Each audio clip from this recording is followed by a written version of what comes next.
Hello, everyone. Good morning. It is a real pleasure to welcome you all to today's event. Almost 2 weeks ago, in this very same room, we held the closing ceremony of our 12th Ministerial Conference. WTO members adopted important outcomes on a wide range of pressing challenges, from the lingering pandemic and the looming food crisis to the health of our oceans and the digital transition. And the success of our ministerial led many of us to draw parallels with another high point in the history of the WTO, the adoption in 2013 of the Bali package and its crown jewel, the Agreement on Trade Facilitation. An agreement that was groundbreaking in more ways than one. The Trade Facilitation Agreement added an entirely novel dimension to multilateral trade cooperation, the need to work together to reduce frictions arising from trade procedures and processes. Today, the focus on streamlining, modernizing, and harmonizing export and import procedures and processes, which is what the Trade Facilitation Agreement is all about, has become second nature for trade officials around the world, which means that trade opening is no longer the only game in town. Trade facilitation has joined trade opening as an essential element of national, regional, and global trade policy reform. Another major and well-known innovation introduced by the Trade Facilitation Agreement is its approach to special and differential treatment. The agreement allows developing and least developed countries to choose which parts to implement immediately, which to delay until an announced date, and which to delay because the countries need technical assistance. This tailored approach put implementation front and center, and in doing so, challenged the traditional thinking on special and differential treatment. These and other innovations pioneered by the Trade Facilitation Agreement were nothing short of transformational. They opened the door to new opportunities for multilateral trade cooperation and reform, leading to important changes on the ground for traders all around the world. So 5 years into the implementation of the Trade Facilitation Agreement, I want to highlight 5 ways that the TFA is making a difference. First, trade facilitation strengthens resilience. When the trade facilitation entered into force in February 2017, little did we know that a few years later, after a global pandemic would bring the world to its knees, causing the most acute health crisis in a century and the worst economic crisis of our lifetimes. Throughout the pandemic, many countries turned to trade facilitation to help maintain and improve their access to food, medical products, and other vital supplies. Countries relied on a broad range of trade facilitating instruments, often on a temporary basis, from measures to enhance the transparency of customs practices, foster cooperation between border agencies, and reduce or digitize documentation requirements, to automated customs clearance schemes, digitalized payment systems, and electronic information sharing initiatives. I think it is important to consider how we can build on these trade facilitating initiatives introduced during the pandemic to further strengthen the resilience of our economies and our supply chains to future shocks, from new pandemics to extreme weather events and more. Second, trade facilitation promotes inclusiveness.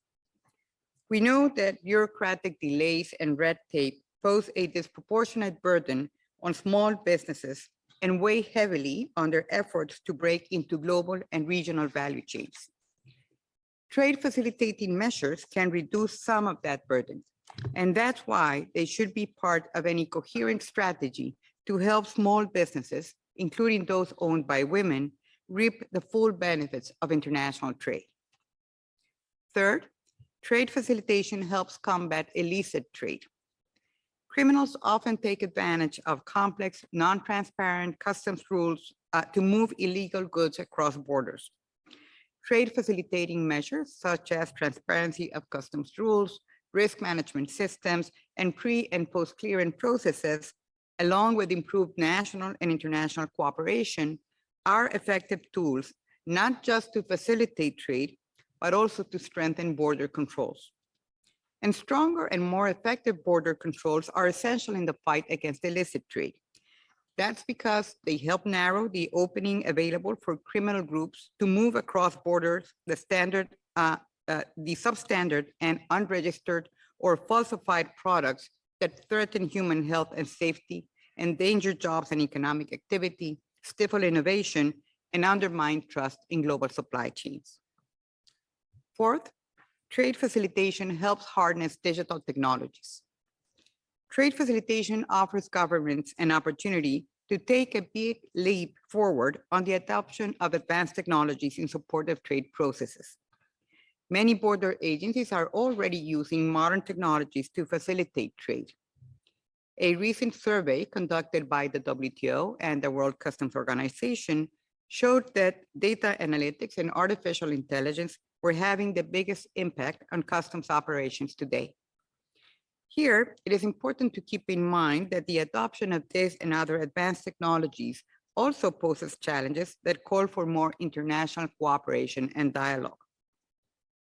And fifth, trade facilitation enhances coordination within and between countries. The Trade Facilitation Agreement calls for each WTO member to establish a National Trade Facilitation Committee to bring together relevant border and regulatory agencies and the private sector.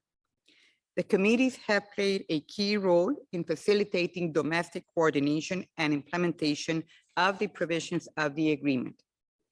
Their work has been crucial to ensure that all voices are taken on board, that the national agencies get the assistance they need, and that the reforms that are delivered are truly meaningful and beneficial. And over the past 5 years, we have seen the emergence of a growing number of regional trade facilitation committees, such as the East African Community, ECOWAS, and CARICOM. These efforts should be commended and encouraged, as should all efforts to strengthen the operation and the impact of the national trade facilitation committees. Going forward, we need to step up the implementation to make sure that the trade facilitation agreement can continue to deliver benefits in the years and decades to come. We have come a long way on implementation, but there is still a lot of work to do.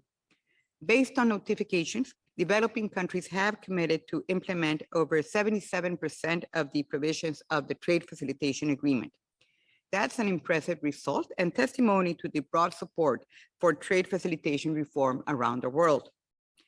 But this overall positive picture masks significant disparities across countries. The rate of implementation commitments for least developed countries stands at 43%. We can and must do better. I urge development partners, including international organizations, donors, and NGOs, to commit to providing LDCs with all the assistance they need to make full use of trade facilitation to integrate into the global economy. Through the Trade Facilitation Agreement Facility, the WTO is committed to supporting developing and least developed countries in the assessment of their specific needs and the identification of development partners to help them meet those needs. Where no other funding source is available, the facility can also offer support through its grant program. Over the course of today, we are going to hear from an exciting range of voices, representatives from governments, business, international organizations, and others about the past, the present, and the future of TFA implementation. I very much look forward to learning about your insight and exchanges on the critically important issues that you will be debating today. A special thanks goes to Suja, to Dolores, and to all the team in the WTO that has tirelessly worked to prepare this event today. I want to conclude by congratulating the Trade Facilitation Committee and all members for the progress made during the past 5 years.